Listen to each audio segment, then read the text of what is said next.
होटलों में दी गई आवास सुविधा छीने जाने के विरोध में भड़के जनप्रतिनिधि। कश्मीर के पंच सरपंचों और पार्षदों ने किया प्रदर्शन। सुरक्षा के मद्देनजर जिलों में लौटने से किया इनकार। जम्मू में पंच सरपंचों के लिए आयोजित ट्रेनिंग प्रोग्राम घिरा विवादों में। बुनियादी सुविधाओं के आरोप लगाते हुए किया वॉकआउट। प्रक्रिया को आईवॉश दिया करार।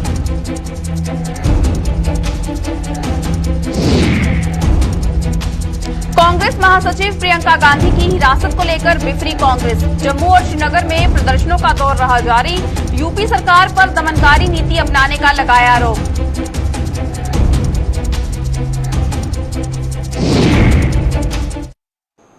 नमस्कार, जम्मू कश्मीर की खास बुलेटिन में आप सभी का स्वागत है और मैं हूं चेतना शर्मा आपके साथ। चलिए खबरों का सिलसिला शुरू करते हैं। कश्मीर के पंच सरपंचों, पार्षदों व अन्य जनप्रतिनिधियों ने उन्हें सुरक्षा और आवास मुहैया करवाने की मांग को लेकर आज प्रदर्शन किया।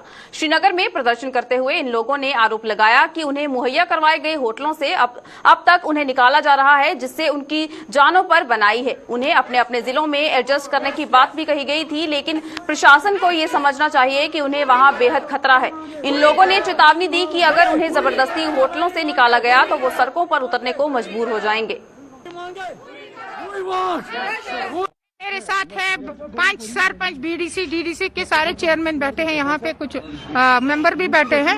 ये चाहते हैं कि अगर गवर्नमेंट ने ऑर्डर निकाला है, होटल डिहायर किए हैं, हमको यहाँ निकाला जा रहा है, लेकिन उन्होंने पहले क्यों नहीं सोचा कि हम लोग कहाँ जाएंगे। एडमिनिस्ट्रेशन को पहले सोचना था, पहले इनको एडजस्ट करना था कहीं पे। इवन की डीसी ने ऑर्डर निकाला है कि मैं इनको डिस्ट्रिक्टों में एडजस्ट करूंगा, लेकिन ये लोग उसके लिए तैयार नहीं है। ये बोल रहे हैं कि हम डिस्ट्रिक्टों में जाते थे, वहां से हमें वापस ला के यहाँ पे रखते थे कि वहाँ पे थ्रेट है। अगर लगता है इनको वहाँ थ्रेट है तो हम कैसे जाएंगे वहाँ पे। हमारे लिए इंसाफ की बात की जाए और हम यहाँ होटलों पे नहीं निकलेंगे। दूसरी बात, अगर इनने जबरदस्ती निकाला तो ये लोग सड़कों पे आएंगे। हम डिस्ट्रिक्ट में नहीं जाएंगे, उधर मिल्टन पहुँचाएंगे, उधर मारेंगे हमको। हम यहीं बैठेंगे, भूखा रहेंगे, यहीं बैठेंगे। आप क्या करते हैं? आप क्या? हम सरपंच हैं, लेकिन गांव का काम करेंगे, फिर हम घर ही जाएंगे, वहीं मरेंगे। ये बोलते हैं कि आप निकलो, होटल वाले ने बंद कर दिया सारा कुछ, बोलता तुमको निकलना है, मगर हम कहाँ मरेंगे। डिस्ट्रिक्ट में हमको पठाएंगे, फिर मारेंगे। अखनूर पंचायत वल्लेदेबाग में ब्लॉक ट्रेनिंग सेंटर में आज पंच सरपंचों के लिए आयोजित किया गया ट्रेनिंग प्रोग्राम विवादों में घिर गया। इस ट्रेनिंग प्रोग्राम के आयोजन के तौर तरीकों और यहां बुनियादी सुविधाएं मुहैया न करवाए जाने के विरोध में पंचायतों के इन प्रतिनिधियों ने वॉकआउट कर दिया। इस पूरे मामले पर क्या कहना था पंच सरपंचों का, आइए आपको दिखाते हैं। क्योंकि ये जो आज का प्रोग्राम है, इसमें 100% पार्टिसिपेशन होनी चाहिए। आज हमने यहाँ पे सब आए हैं, 25 से 25 मतवार ब्लॉक के और परवाल ब्लॉक के, लेकिन इनको क्या करना चाहिए था, सीरियल वाइज बुलाना चाहिए था। आज जब आए हैं यहाँ पे सारे 25 से 25, तो यहाँ आके देखा कि कोई इनकी फैसिलिटी यहाँ पे इतनी अच्छी नहीं है। ना तो अंदर फैंस लगे हैं, फैंस है तो लेकिन ऑन नहीं किए हुए हैं। वो इसलिए कि आवाज़ नहीं आएगी अच्छे से। जो आगे बैठे हैं उनको आ रही है आवाज़, जो पीछे बैठे अगर वो ज़्यादा करते हैं तो पीछे वालों को आ रही, तो आगे वालों के कानों में लग रही है, वो क्लियर नहीं आ रही है आवाज़। कोई फायदा नहीं है। जो ये सिर्फ नाम, ये दिखावा किया है इन्होंने गवर्नमेंट ने, और कुछ नहीं है। ਇਹਦੇ ਕਨੇ ਆਵਾਜ਼ ਇਹ ਸਪੀਕਰ ਲਾ ਰਹੇ, ਇਹਦੇ ਕਨੇ ਆਵਾਜ਼ ਗੂੰਜ ਰਹੀ ਹੈ ਤੇ ਔਰ ਅਸੀਂ ਕੁਝ ਨਹੀਂ ਸਮਝ ਆ ਰਹਾ। ਅਸੀਂ तो कुछ समझिए जागे ते अस अगे लो अपने लोकी सुनागे ना, ਅਸੀਂ कुछ समझ नहीं आ रहा। इस कारण सारी सरकार अगे गुजारिश है, सारा ट्रेनिंग कैंप दोबारा लगाया जा सिस्टम ठीक किया जा। अगर ਅਸੀਂ इतने आया टाइम कड्डिया, ये सिस्टम इन्हें पहला दिखना चाहिए था कि ये ठीक है या नहीं है। ना इतने पखे ते ना इतने बिजली, हूँ इन्हें जनरेटर लाया तो हाल भी आवाज़ अं नहीं आवादी है। इस कारण अस बाइकआउट करने, अस नहीं इतने बैठना चाहते, ना ही सुनाई दिया, टाइम पास असें नहीं दिया। कांग्रेस महासचिव प्रियंका गांधी की रिहाई की मांग को लेकर जम्मू कश्मीर में भी आज कांग्रेस के प्रदर्शनों का सिलसिला जारी रहा। जम्मू कश्मीर प्रदेश कांग्रेस ने जम्मू और साथ ही साथ श्रीनगर में प्रदर्शन कर सरकार के खिलाफ नारेबाजी की। श्रीनगर में जहां प्रदेश कांग्रेस कमेटी के चीफ गुलाम अहमद मीर की पार्टी अगुवाई में नेताओं और कार्यकर्ताओं ने प्रदर्शन किया, वहीं जम्मू में पूर्व मंत्री रमन भल्ला के नेतृत्व में हुंकार भरी गई। प्रियंका गांधी किसान आंदोलन के समर्थन में लखीमपुर खीरी जा रही थी, लेकिन उन्हें सीतापुर में ही हिरासत में ले लिया गया था।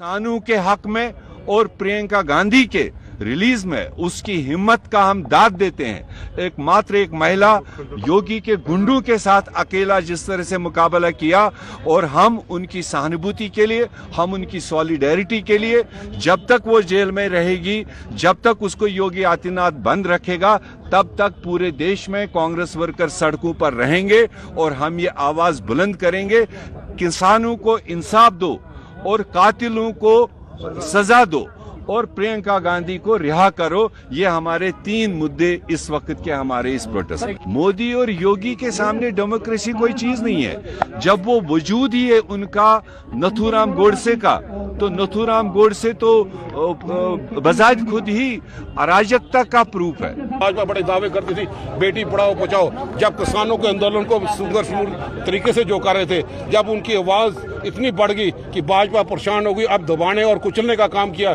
हम इसका विरोध करने के लिए यहाँ पे एकत्रित, यहाँ पे हुए, प्रदर्शन यहाँ पे कर रहे हैं। और प्रियंका गांधी के सिलसिले में जो रवैया यूपी एडमिनिस्ट्रेशन ने अपनाया, उसकी घोर निंदा यहाँ पे करते हैं। बेटी पढ़ाओ बचाओ की बातें करते हैं, जब एक महिला जो ऑल इंडिया के जनरल सेक्रेटरी थी, नेशनल पार्टी की थी, यूपी के प्रभारी थी, और वो किसानों को, उन परिवारों के साथ उनके आंसू पूछने के लिए जा रही थी, उसमें भी मनाई की। उस तरीका जो अपनाया, उसकी आरोप है कि वो महज राजनीति कर रही है यहाँ पे। वो बीजेपी अपनी सियासी रोटे, अब खिसकती हुई साख जो है उसको बचाने के लिए यही करेंगे। बाल जो है भाजपा के ग्राउंड में यहाँ पे है, और जिस ढंग से उन्होंने अनदेखी इस किसानों की यहाँ पे की, और यहाँ पे उन लोगों ने जिस ढंग से यहाँ पे आदमी किसानों को कुचला, दबाने की आवाज की यहाँ की, यार मैं समझता हूँ डेमोक्रेसी की धज्जियां उड़ाई। आज की भाजपा की सरकार सत्ताधारी डेमोक्रेसी के तौर पे नहीं, एरिस्टोक्रेटिक तौर पे यहाँ पे काम कर रही है। हम इसकी घोर निंदा यहाँ पे करते हैं, और हम आखिरी दम तक मसला हल नहीं होता। जो मंशा भाजपा की थी, जो मंशा यूपी सरकार की थी, जिस मंशा के माध्यम से यहाँ पे किया, तो पैसों के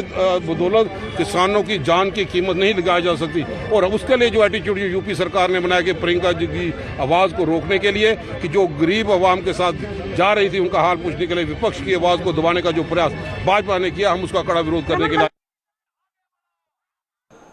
भारतीय मजदूर संघ कामगारों को कर्मचारी भविष्य निधि संगठन के बारे में जागरूक कर रहा है। जम्मू में आज भारतीय मजदूर संघ की ओर से आयोजित एक वर्कशॉप में कर्मचारी भविष्य निधि संगठन की टीम ने कामगारों को इस बाबत महत्वपूर्ण जानकारियां मुहैया करवाई। उन्हें बताया गया कि मौजूदा समय में सामाजिक सुरक्षा बेहद जरूरी है और काम के दौरान दुर्घटनावश मौत के दौरान मृतक के परिवार को अब पेंशन भी दी जा रही है। इसके बाद से यहाँ पर एक नई योजना जो हमारी, जो कि पहले पूरे भारतवर्ष में लागू थी, कर्मचारी पेंशन योजना 1995 वो लागू हो चुकी है, और उसका लाभ सारे ही अंशदाताओं को हमारे मिलने वाला है आने वाले समय में। इसके लिए एक छोटा सा मैं बता दूं कि जैसे ही अगर कोई व्यक्ति कार्य करते हुए मान लिया कि किसी कारणवश दुर्घटना में या कैसे भी मृत्यु हो जाती है, तो उनके परिवार को जीवन पर्यंत, विधवा को जीवन पर्यंत या विधुर को जीवन पर्यंत पेंशन का प्रावधान है, प्लस 2 बच्चे एट अ टाइम, 2 बच्चों को 25 साल की उम्र तक पेंशन मिलेगी, और सारे ही बच्चे इसमें कवर्ड होते हैं परिवार में। तो ये एक पेंशन योजना जो पहले लागू नहीं थी, 2019 से लागू हो चुकी है। अगर कोई व्यक्ति काम करते वक्त उसकी कोई दुर्घटना से डिसेबलमेंट हो जाता है, तो डिसेबलमेंट पेंशन का प्रावधान भी है कर्मचारी को, और उसके बाद कोई अंशदान नहीं देना होता, और जिस दिन से ये उनके साथ घटना हुई तब से लाइफ लॉन्ग उनको पेंशन मिलेगी। उसके बाद उनकी विधवा को या बच्चों को भी पेंशन मिलेगी उनकी मृत्यु के बाद। तो ये सारे प्रावधान जो है ये यहाँ पे लागू हो चुके हैं। कृषि और राजस्व विभाग के मुलाजिमों को पेश आ रही दिक्कतों के हल के लिए बिश्नाह तहसील कार्यालय में आज एक बैठक की गई। तहसीलदार सोहन राणा की अगुवाई में आयोजित इस बैठक में कृषि विभाग के मुलाजिमों व राजस्व विभाग के पटवारियों को आपस में तालमेल रखने की सलाह दी गई, ताकि इसका खामियाजा किसानों या फिर आम लोगों को ना भुगतना पड़े। से कुछ लोग थे और रेवेन्यू डिपार्टमेंट से हमारे जो जितने भी पटवारी थे, कुछ इनको दिक्कतें आ रही थी। जैसे क्रॉप कट में ये दिक्कतें आ रही थी कि कुछ सर्वे में जब इनको फिक्स करना होता तो कहीं पटवारी अवेलेबल नहीं, या कुछ ये नहीं अवेलेबल, तो उनको मैरी अप करवाया, एक दूसरे से कोऑर्डिनेशन ना के प्रॉपर, और जो है क्रॉप कट का और टाइमली हम, ताकि वो ऊपर रिपोर्ट कर सकें। जो इकॉनमी का है, प्रॉपर इकॉनमी का बेस जो हमें पता चले कि हमारी प्रोडक्टिविटी कितनी है, ठीक है, और पर कैपिटा कितनी इनकम है, उसको इस एग्रीकल्चर की इनकम काउंट होती है, तो उसको जानने के लिए कुछ दिक्कतें, उसको सॉर्ट आउट करने के लिए हमने एक जॉइंटली मीटिंग रखी एग्रीकल्चर डिपार्टमेंट की। जैसे किसान क्रेडिट कार्ड में जब हम पटवारी हमारा उर्दू में कोई रिपोर्ट करते हैं तो बैंक वाले दिक्कत करते हैं, क्योंकि सब तो उर्दू तो आता नहीं, उसके लिए हमने ऑलरेडी एक उसको सॉर्ट आउट किया है कि कॉलम में जो फॉर्म में ऑलरेडी हमें दिया हुआ है, एक कॉलम दिया हुआ है कि जिसके तहत हमने इंफॉर्मेशन जो देनी होती है। तो मैंने कहा क्यों उसी कॉलम को ऑथेंटिकेट करें और वहीं पे पटवारी जो हमारा फील्ड स्टाफ जो है स्टैम्प करे और उसके कचरा नंबर वहीं पे उसको इंग्लिश में उसको डिस्क्राइब करते ताकि इनको ये फर्दर दिक्कत ना। ऑल इंडिया कोटा को जम्मू कश्मीर में लागू किए जाने का विरोध शुरू हो चुका है। जीएमसी डोडा के पीजी स्टूडेंट्स ने इसके विरोध में आज प्रदर्शन करते हुए ऑल इंडिया कोटा के फैसले को रद्द करने की मांग की है। उनका कहना था कि यह प्रक्रिया जम्मू कश्मीर में किसी भी सूरत में सफल नहीं हो पाएगी, लिहाजा यहां के प्रशासन को इस पर दोबारा विचार करना होगा। हमारी डिमांड्स यही है कि जो AIQ लेके आ रहे हैं इसको वापस ले लिया जाए, क्योंकि हम लोग कम्पीट नहीं कर सकते हैं बाहर के बच्चों के साथ। हमारा यहाँ पे इंटरनेट बंद रहता है मैक्सिमम टाइम्स, तो आप कैसे एक्सपेक्ट कर सकते हो कि हम लोग उनके साथ कम्पीट करेंगे जिनका इंटरनेट हमेशा चलता है। हमारे यहाँ ऑफलाइन इंस्टीट्यूशंस तक नहीं है PG के लिए, ऑनलाइन अगर लेंगे तब इंटरनेट बंद रहता है, तो इसकी वजह से हम लोग तो कम्पीट नहीं कर सकते हैं। दूसरा, कम्युनिकेशन गैप रहता है। लाइक बाहर के लोगों को तो इंग्लिश और हिंदी आती है, हमारे यहाँ चलती है कश्मीरी, डोगरी, गोजरी, पहाड़ी, ऐसी लैंग्वेजेस चलती हैं, वो तो कम्युनिकेट नहीं कर सकते हैं यहाँ पे। तो हमेशा वो गैप रहेगा between a doctor and a patient, जिसकी वजह से एक प्रॉपर हेल्थ केयर सिस्टम पूरी तरह से कोलैप्स हो रहा है, वो डिस्ट्रॉय हो रहा है। और हम लोग चाहते हैं हमारी 100% सीट्स यहीं पर रहें जैसे पहला होता था। दैट इज आवर, हमारी तरफ से यही है। हमारा तो एडमिनिस्ट्रेशन के साथ यही है कि हमारा वापस दे दो सीट्स, और कुछ नहीं चाहिए हम लोग को। हम पीसफुली सब कुछ कर रहे हैं, तब तक चलेगा जब तक आप वापस नहीं लोगे, और हम लोग प्रोटेस्ट कर रहे हैं अच्छे से। स्कॉस्ट जम्मू में पहले नवरात्रे से एक भव्य कृषि मेले का आयोजन किया जाएगा। 7 से 11 अक्टूबर तक चलने वाले इस मेले में स्थानीय व उत्तर भारत के किसान भी भाग ले सकेंगे। स्कॉस्ट जम्मू के vice chancellor professor JP Sharma ने जम्मू में आज एक प्रेस कॉन्फ्रेंस के दौरान इस कृषि मेलों की खूबियों की जानकारी दी। उन्होंने बताया कि कृषि मेले में प्रदर्शनियों से हटकर कोविड वैक्सीनेशन कैंप व पासपोर्ट शिविर का आयोजन भी किया जाएगा। इसके अलावा स्कूली शिक्षा पूरी कर चुके बच्चों को कृषि के क्षेत्र की संभावनाओं से भी अवगत करवाया जाएगा। कल्चर यूनिवर्सिटी में एक किसान मेले का आयोजन कर रहे हैं, और ये उत्तर क्षेत्र का एक बहुत बड़ा मेला है, और 7 तारीख से 11 तारीख तक ये मेला आयोजित किया जाएगा। और इसमें हर तरह के कार्यक्रमों का आयोजन होगा। इनोवेटिव फार्मर्स की कॉन्फ्रेंस होगी, पासपोर्ट का भी एक मेला लगेगा, फूलों, फलों और सब्जियों का एक प्रदर्शनी लगेगी। जो हमारे जो जानवर पालक हैं, जो पशुपालक हैं, उनके लिए पशु प्रदर्शनी का आयोजन किया जा रहा है। डॉग शो का आयोजन किया जा रहा है। जो हमारे बच्चे हैं 10+2 में पढ़ते हैं, एग्रीकल्चर में एज ए प्रोफेशन क्या क्या संभावनाएं हैं उन पर चर्चा होगी। मेडिकल के क्षेत्र में वहाँ पर जो हमारे विजिटर्स होंगे उनके लिए वैक्सीनेशन की, ब्लड टेस्टिंग की, ये सारी सुविधाएं वहाँ पर उपलब्ध होंगी। जो ग्रामीण हमारे जो स्पोर्ट्स हैं वो लुप्त होते जा रहे हैं, उनको बच्चों के लिए वो आयोजन किया गया है। और सबसे बड़ी चीज़ जो हमारे यूनिवर्सिटी के प्रोडक्ट हैं, बीज हैं, सब्जियां हैं, फल हैं, फूल हैं, और हमारे फलों की जो सैपलिंग हैं, उन सब की जो है वहाँ पे बिक्री की जाएगी। जीएमसी जम्मू और एसोसिएटेड अस्पताल में कोरोना मरीजों का मुफ्त इलाज के साथ साथ उनमें फ्री खाना और दवाइयां वितरित की जाती हैं। इसकी जानकारी जीएमसी जम्मू में तैनात डॉक्टर कैलाश ठाकुर ने दी। दरअसल किसी अज्ञात व्यक्ति ने आरोप लगाए थे कि जीएमसी में कोरोना मरीजों को जो सुविधा मिलनी चाहिए थी वह नहीं मिल रही है, जिनका डॉक्टर कैलाश ठाकुर ने खंडन किया है। उन्होंने कहा कि यहां पर कोरोना मरीजों का पूरा ख्याल रखा जा रहा है और उन्हें निःशुल्क खाने पीने के साथ दवाइयां दी जा रही हैं। फिलहाल जीएमसी में अभी 1 और डीआरडीओ में 3 कोरोना मरीज एडमिट हैं। चाहता हूं कि जब भी कोविड के पेशेंट्स हमारे पास यहाँ एडमिट होते हैं तो उनको सभी दवाइयाँ जो है हमारी तरफ से फ्री मिलती है। 3 टाइम का खाना भी मिलता है, 6 बॉटल बिस्लरी की जो पानी की है वो भी मिलती हैं। तो कोई भी खर्चा जो है कोविड-19 के जो पेशेंट्स होते हैं गवर्नमेंट मेडिकल कॉलेज और एसोसिएटेड हॉस्पिटल में आज तक जो भी एडमिट हुआ है उनका बिल्कुल जीरो खर्चा हम कहें तो बिल्कुल गलत नहीं होगा। इसलिए मैं सबसे रिक्वेस्ट करता हूँ कि जब भी किसी को ऐसा सिम्टम होता है तो मेहरबानी करके जल्दी से जल्दी हमारे टेस्टिंग करवाइए। हमारे पास RT-PCR जो है वो साइकेट्री हॉस्पिटल में हर दिन अवेलेबल होता है। रैपिड के जो काउंटर्स हैं हमारे हर हॉस्पिटल में हैं, मेडिकल कॉलेज में इमरजेंसी में भी अवेलेबल है, कॉलेज में भी हमने खोले हैं। तो कोई भी इंसान जो टेस्ट करवाना चाहता है वो आए और अपना टेस्ट जो है वो फ्री में करवा ले, कोई भी टेस्ट नहीं है। और 90% केसेस में सेम डे रिपोर्ट जो है वो अवेलेबल हो जाती है। हमारे यहाँ मेडिकल कॉलेज में, गवर्नमेंट मेडिकल कॉलेज बख्शीनगर वाले हॉस्पिटल में कोवैक्सीन की वैक्सीन लगती है, चाहे वो फर्स्ट डोज हो या सेकेंड डोज हो। साइकेट्री, सुपर स्पेशलिटी और SMGS में जो है कोविशील्ड की वैक्सीन उपलब्ध है। तो सभी को जो है जो कोविशील्ड लगाने के इच्छुक हैं वो साइकेट्री, सुपर स्पेशलिटी और SMGS हॉस्पिटल जाके अपने को कोविशील्ड की वैक्सीन लगवा सकते हैं। वीरवार 7 अक्टूबर से शुरू होने जा रहे पवित्र नवरात्रों के मद्देनजर प्रशासन ने कमर कस ली है। जम्मू में प्राचीन बावे वाली माता के मंदिर के साथ साथ अन्य मंदिरों में सभी इंतजाम पूरे कर लिए गए हैं और प्रशासन ने इस बाबत विभिन्न सरकारी विभागों के साथ बैठक कर उन्हें जरूरी दिशा निर्देश दे दिए हैं। नवरात्रों के लिए प्रशासन द्वारा की गई तैयारियों की जानकारी दी है जम्मू के assistant commissioner general Rajesh Dubey ने। आइए देखते हैं क्या कहना है उनका। म्युनिसिपल कॉर्पोरेशन को हिदायत दी गई थी कि वो वहां पे अपनी साफ सफाई का पूरा प्रबंध करें। उनके जॉइंट म्युनिसिपल कमिश्नर साहब उनके मीटिंग में थे। ऐसे ही PDD को ये हिदायत थी, बड़ी क्लियर कट डायरेक्शंस थी कि भाई बिजली का जो बंदोबस्त है पूरे ध्यान से रखा जाए। और आपने कहा कोविड, तो कोविड के लिए भी हमारे जो मजिस्ट्रेट हैं, जो तहसीलदार हजरात हैं, वो वहां पे रहेंगे। इनफैक्ट महिला अफसर और वहां के सब डिविजनल मैजिस्ट्रेट वो भी वहां पे अपनी पूरी निगरानी रखेंगे।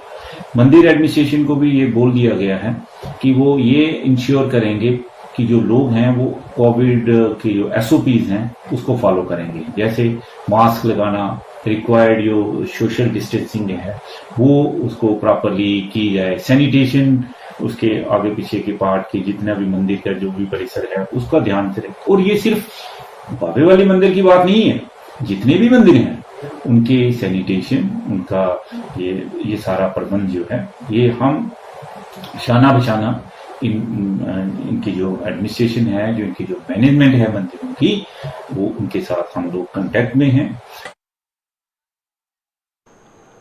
पुलिस विभाग से रिटायर हुए नॉन गेजेटेड अधिकारी बुढ़ापे में भी सड़कों पर उतरने को मजबूर हो रहे हैं। वेतन विसंगतियां दूर करने की मांग को लेकर आज इन लोगों ने एक बार फिर जम्मू में प्रदर्शन कर प्रशासन से उनकी सुनवाई करने की मांग की है। पे अनोमली का 196 से एज इट इज चला आ रहा है और 6 पे कमीशन में भी हमें कोई बेनिफिट नहीं मिला और 7th पे कमीशन में भी नहीं मिला। तो लिहाजा हम ये चाहते हैं कि हमारे साथ इंसाफ फरमाया जाए और हमें उसका बेनिफिट दिया जाए। उस खास करके हम लोगों ने इस ज़िंदगी में इतनी हार्ड और फास्ट ड्यूटी दी है मुल्क और कौम के लिए, आज ये हशर हो रहा है कि हम बूढ़े लोग सड़कों पर उतरकर प्रोटेस्ट कर रहे हैं। तो मैं आपके माध्यम से गवर्नर साहब से ये दरख्वास्त करूंगा कि जल्द से जल्द इस दौरान मसले को हल।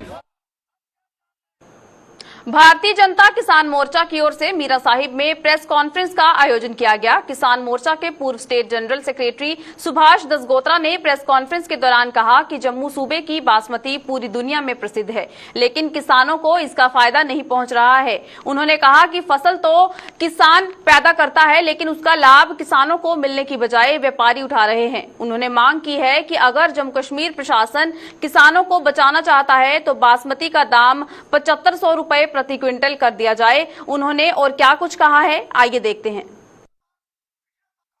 जम्मू कश्मीर की सरकार जी है उन्हें क्या डिमांड करने कि जम्मू कश्मीर अगर ना सा सेब का और केसर का और जम्मू प्रामिस का बासमती का जो ना चलता है पूरी दुनिया के पूरे वर्ल्ड में फेमस है। आज सरकार की डिमांड करने आज दिन तक सरकार ने कदे ही बासमती के पास अपना रुझान जो नहीं दिता। किसानों का जो पैसा जो किसान जी बासमती पैदा करता है वो प्रोक्योरमेंट नहीं होंगी। आज सरकार की डिमांड करने सरकार उसकी प्रोक्योरमेंट का सिस्टम बना और प्रोक्योरमेंट की जा ताकि किसान की प्रॉपर जो रेट जो मिलेगा और किसान बासमती का रेट जो कम से कम 7500 रुपया पर क्विंटल मुकर किया जा, क्योंकि पैसा जो व्यापारी कमाता है। आज चौल जो 120 और 25 रुपये क्विंटल जो बिका करता है पर क्विंटल बिला करता। सरकार के ये डिमांड करना पैसा व्यापारी नहीं कमा भी। अगर सरकार किसान की बचाना चाहती है बासमती का रेट जोड़ा प्रॉपर मुकरर कर 7500 रुपया पर क्विंटल का मुकरर किया जा ताकि किसान जोड़ा बची जा पैसा जोड़ा व्यापारी कमा करता किसान ही मिला। अस बड़ा स्वागत करते हैं कि LG साहब ने कि प्रोक्योरमेंट जी मंडियां जी खोली गई अस भी डिमांड करते हैं जी मंडियां खोलियां अज तो 30 साल पहले जिस चाली प्रोक्योरमेंट कोऑपरेटिव के थ्रू होंगी ही हर ग्रां मंडियां लगती ना हर पंचायत मंडियां लगती ना ताकि गरीब जो आदमी है वो अपनी फसल की बेची सके उसकी प्रॉपर पैसा मिला। अज जो प्रोक्योरमेंट वो आकर दिया टोटल व्यापारी प्रोक्योरमेंट करता है व्यापारी जो जाइए मंडियां बेचा करता है। अस चाहते हैं प्रोक्योरमेंट सिस्टम जो वो कोऑपरेटिव के थ्रू किया जाए कोऑपरेटिव जिंदा किया जाए। जम्मू कश्मीर में पाकिस्तान जहां आतंकवाद फैलाने में कोई कसर नहीं छोड़ रहा है वहीं अब उसे चीन का भी पूरा साथ मिल रहा है। रक्षा विशेषज्ञों की माने तो अफगानिस्तान में तालिबान की हुकूमत भी भविष्य में जम्मू कश्मीर के लिए अच्छे संकेत नहीं दे रही है। रक्षा विशेषज्ञों के मुताबिक पाकिस्तान चीन की मदद से भी जम्मू कश्मीर में खुराफाते करने से बाज नहीं आएगा और इस आशंका के मद्देनजर हमारी सुरक्षा एजेंसियों को बेहद चौकन्ना रहना पड़ेगा। रक्षा विशेषज्ञों ने पाकिस्तान द्वारा जम्मू सूबे में ड्रोन से हथियार इस ओर पहुंचाने पर भी चिंता जताई है। उनका कहना है कि दहशतगर्दों के मारे जाने से पाकिस्तान बौखला गया है और अब वह आए दिन नए तौर तरीके अपनाकर अपने नापाक मंसूबों को अंजाम देने में जुट गया है। अफगानिस्तान में जब से तालिबान की हुकूमत काबिज हुई है उसका असर भारत पे पड़ेगा, कब पड़ेगा कितना पड़ेगा ये सोच का विषय है। अभी आपने देखा होगा कुछ दिन पहले उड़ी सेक्टर में 6 आतंकवादी मारे गए थे और एक पकड़ा गया था और उसमें से दो आतंकवादी थे वो पाकिस्तान के थे। जहां तक पाकिस्तान का सवाल है वो कभी भी प्रॉक्सी वॉर को खत्म नहीं करेगा और उसके लिए उसके पास अपने जो मिलिटेंट ऑर्गेनाइजेशन है जैश ए मोहम्मद, लश्कर तैयबा, अभी उसको दुनिया भर के जो ट्रेन टेररिस्ट हैं मर्सनरीज हैं वो उसको मिल जाएंगे और ये नेचुरल है कि पाकिस्तान चाइना की सपोर्ट के साथ JNK के अंदर जितनी ज्यादा खुराफात कर सकता है वो उसको करेगा। हमारी सिक्योरिटी एजेंसीज और हमारे लोगों को बहुत चौकन्ना रहना पड़ेगा क्योंकि इसका जो सलूशन है वो तभी निकल सकता है कि जब हमारे जो नागरिक हैं वो जागरूक हों, वो बॉर्डर के ऊपर नजर रखें और खासकर जो घर के अंदर बैठे हुए उनके सहयोगी हैं ओवरग्राउंड वर्कर और स्लीपर सेल्स उनको पूरी तरह से आइडेंटिफाई करके यूटिलाइज किया जाए। पाकिस्तान की ये लगातार फितरत रही है कि वो खुशहाली में खुश और अमन में शांत नहीं रहना चाहता। अभी ये जो ड्रोन से हथियार फेंके गए हैं रजौरी सेक्टर में, सतवारी के फलां सेक्टर में, ये सब दर्शाता है कि जब उनकी सीज फायर वॉलेशन को मार पड़ी और सीज फायर वॉलेशन उन्होंने रिक्वेस्ट खुद करके मार खाने के बाद बंद कराया, फिर इन्फिल्ट्रेशन का दौर जारी रहा। अब इन्फिल्ट्रेशन पर भी काफी हद तक पाबंदी लग गई है और काउंटर इन्फिल्ट्रेशन ग्रिड हमारा इतना मजबूत हो गया है कि अब उनके लिए आना काफी मुश्किल हो गया और आते हैं तो मारे जाते हैं। दहशतगर्दी को पाकिस्तान ने एक बड़ी बढ़ावा दिया और काफी ज्यादा जोर शोर से यहाँ पर कत्लोगाम गैरत हुआ, इनोसेंट लोगों की जाने गई। उस सब को देखते हुए जब आज दहशतगर्दी की नकेल कसी गई है, रोज 2-4 दहशतगर्द जहन्नुम भेजे जा रहे हैं, तो लाजमी बात है कि पाकिस्तान अपने आप को साबित नहीं कर पा रहा है उन मुमालिक जो जम्मू कश्मीर में ज्यादातर सरकारी परियोजनाओं का बड़े ही जोश के साथ मसौदा तैयार तो किया जाता है, लेकिन ये परियोजनाएं अंजाम तक नहीं पहुंच पाती हैं और बीच रास्ते ही दम तोड़ देती हैं। ऐसा ही कुछ जम्मू सूबे के रियासी जिले के साथ भी हुआ है। रियासी के अरनास ब्लॉक की बिड्डा पंचायत में साल 2017 में विंड पावर प्रोजेक्ट लगाने का सपना स्थानीय लोगों को दिखाया गया था, जो आज तक साकार नहीं हो पाया है। इस प्रोजेक्ट के लिए यहाँ बाकायदा हवा की टेस्टिंग के लिए एक टावर भी लगाया गया था, जो मौजूदा समय में मात्र शोपीस साबित हो रहा है। स्थानीय युवाओं को इस प्रोजेक्ट में रोजगार मिलने की उम्मीद की किरण जगी थी, जो अब पूरी तरह से धूमिल हो चुकी है। प्रोजेक्ट लगभग अज कोलों कोई 13 ਸਾਲ ਪਹਿਲੇ 2008 ਵਿੱਚ ਲੱਗਿਆ ਹਾ ਤੇ ਅੱਜ ਤੱਕ ਇਹ ਖੰਭਾ ਜਿਹੜਾ ਸਾਹਮਣੇ ਲੱਗਿਆ ਤੁਸੀਂ ਵੀ ਦਿਖਾ ਦੇ ਹੋਣੇ ਇੰਨਾ ਕੁ ਲੱਗਿਆ ਦਾ ਪਿਆ ਦਾ ਤੇ ਪਤਾ ਨਹੀਂ ਹੁਣ ਕਈ ਵਾਰ ਥੋੜੇ ਚਿਰ ਸਾਲ 2 ਸਾਲ ਮਿਨਿਸਟਰ ਉੱਥਾਂ ਦੇ ਬੰਦੇ ਆਂਦੇ ਰਹੇ ਇਸੀ ਚੈੱਕ ਕਰਨੇ ਇਹਦੇ ਮੀਟਰ ਲੱਗਿਆ ਦਾ ਕੋਈ ਇੱਕ ਤੇ ਇਸੀ ਚੈੱਕ ਕਰਨੇ ਆਂਦੇ ਰਹੇ ਤੇ ਲੇਕਿਨ ਉਹਦਾ ਬਾਅਦ ਚ ਕੋਈ ਵੀ ਕਾਰਵਾਈ ਇਹਦੇ ਪਰ ਨਹੀਂ ਹੋਈ ਹੈ ਹੁਣ ਕੀ ਚੱਕਰ ਹਾ ਕੀ ਕਾਰਨ ਹੈ ਇਹ ਅਸੀਂ ਨਹੀਂ ਪਤਾ ਇਹਦਾ ਤੇ ਹੁਣ ਕੀ ਬੋਲੀ ਸਕਣੇ ਇਹਦੇ ਬਾਰੇ ਮੈਂ ਆਖਣਾ ਕਿ ਇਹ ਲੱਗਣਾ ਚਾਹੀਦਾ ਇਹਦੇ ਕਨੇ ਕਿ ਮਤੇ ਸਾਰੇ ਲੋਕਾਂ ਜਿਹੜਾ ਕਿ ਰੋਜ਼ਗਾਰ ਲੱਭਣਾ ਹੈ ਉਹ ਨਾ कि छड़े इत्थां दे साढ़े ग्रां दे बिड्डा दे मतलब कि नाले आले दुआले लगदे जिन्ने भी इलाके उन्होंने सारे मते सारे लोग इत्थां रोजगार लभना है। युवाओं को ये लगा था यहाँ पे एक बहुत बड़ा विंड प्रोजेक्ट जो खुलेगा उससे जो हमारे इंजीनियर्स जो रियासी डिस्ट्रिक्ट के इंजीनियर्स जो मैकेनिकल इंजीनियरिंग करके बैठे हुए हैं उनको जो है एक राह दिखी थी कि हमें जो है नौकरी मिलेगी, पर जो है वैसा कुछ भी नहीं हो पाया। यहाँ रियासी के लोगों को लगा था कि यहाँ पे इतना बड़ा प्रोजेक्ट लगने जा रहा है रियासी के लोगों को जो है बिजली की सहूलियत मिलेगी। जैसा जब यहाँ पे सलार पावर स्टेशन आया था बहुत बड़े बड़े वादे दिखाए गए थे पर हुआ कुछ भी नहीं। पर लोगों को लगा इतना बड़ा विंड प्रोजेक्ट बिड्डा में लगने जा रहा है हमें जो है बिजली की सहूलियत मिलेगी। दूसरी बार सरकार ने जो है लोगों के साथ कुछ ऐसा किया है कि लोगों को फिर निराशा की तरफ जाना पड़ रहा है। देखिए सबसे बड़ी चीज तो ये थी कि युवाओं को लगा था कि हमें जो है रोजगार मिलेगा। इतना बड़ा विंड प्रोजेक्ट जम्मू कश्मीर में अलग अलग जगहों पर जो है जो इसकी टेस्टिंग करी जा रही थी पर सबसे जो है एक ही जगह सामने आई जहां पर ये जो है चल सकता था वो था बिड्डा। एक 25 केवी का जो है मेगा प्रोजेक्ट जहां पे यहाँ पे लगना था जिसमें फर्स्ट जो है फेज में 6 किलोवाट का जो है यहाँ पे जो है प्रोजेक्ट शुरू होना था। पर देखिए नाकामी सरकार की इस तरह रही कि अगर यहाँ पे ये विंड पावर प्लांट अगर ये बन जाता यहाँ पे काम स्टार्ट हो जाता तो रियासी में न जाने कितने ही युवाओं को हमारे पढ़े लिखे युवाओं को हमारी स्किल्ड लेबर को हमारी अनस्किल्ड लेबर को कितना एक फायदा मिलता, एक रोजगार मिलता। जैसे मैं आपको बताना चाहूंगा हमारी रियासी डिस्ट्रिक्ट जो है यहाँ पे कोई भी साधन नहीं था, सोर्स ऑफ इनकम नहीं था। यहाँ पे हमारा सलाल पावर स्टेशन आया, एनएचपीसी ने यहाँ पे एक सबसे पुराना हमारा पावर स्टेशन है सलाल पावर स्टेशन आया। उसकी वजह से आप देख सकते हैं कि आज हमारी रियासी डिस्ट्रिक्ट के अंदर कितना रोजगार बढ़ा, हर जगह नहीं एक खुल सकता। ये कुदरत का एक दी गई चीज थी जो कि सिर्फ जो है ऐसी जगहों में खुल सकते हैं जहां पे जो है इस तरह का माहौल, इस तरह का वातावरण जो है मौजूद होगा। और बिड्डा एक ऐसी अप्रोप्रिएट लोकेशन थी जहां पे इस तरीके का जो प्रोजेक्ट है खुल सकता था। चलिए जम्मू कश्मीर की इस खास बुलेटिन में बस इतना ही। मुझे दीजिए इजाजत। नमस्कार।